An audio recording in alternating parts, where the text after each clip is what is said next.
حبيبي، أهلا بيكم في قناة كلمتين إنجليزي. معانا هتتعلم الإنجليزي من الصفر بطريقة سهلة وبسيطة ومترجمة بالعربي. كل يوم كلمتين وكل يوم خطوة جديدة. يلا نبدأ. أنا عايزك تتخيل معايا كده، أنت داخل مكان جديد أول مرة تدخله، مكتب، فصل، أو حتى سوبر ماركت. هتقول إيه؟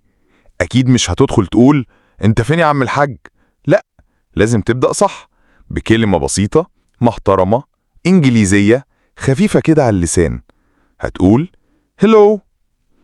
بص يا سيدي، كلمة هلو يعني مرحبا أو إزيك. بنستخدمها لما نقابل حد، سواء حد نعرفه أو أول مرة نشوفه. يعني مثلا قابلت واحد اسمه أحمد، هتقول له هلو أحمد، أو تقول هلو نايس تو ميت يو، يعني أهلا تشرفت بمعرفتك. بس خد بالك، هلو دي مش بتتقال لأي حد وفي أي وقت. يعني لو صحيت من النوم الساعة 2 الظهر وقلت لماما هلو بدل صباح الخير، ممكن تتضرب. الناس بتتقبل هلو بس في وقتها، يعني استخدمها لو داخل شغل، مكالمة رسمية، أو حتى بتتعرف على بنت في كورس إنجليزي. بس بالله عليك استخدمها صح.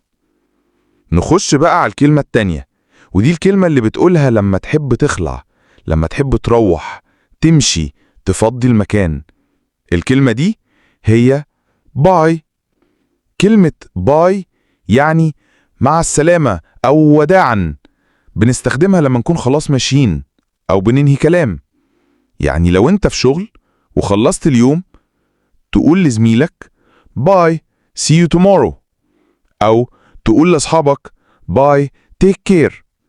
فخد بالك، باي ما تتقالش وانت داخل، قولها وانت طالع. خلاص كده؟ لا لسه. تعالى نراجع كلمتين النهاردة بصوت عالي كده. قول معايا هلو، باي، هلو، باي. مش صعبين خالص، دول أسهل من كلمة تمام بالعربي.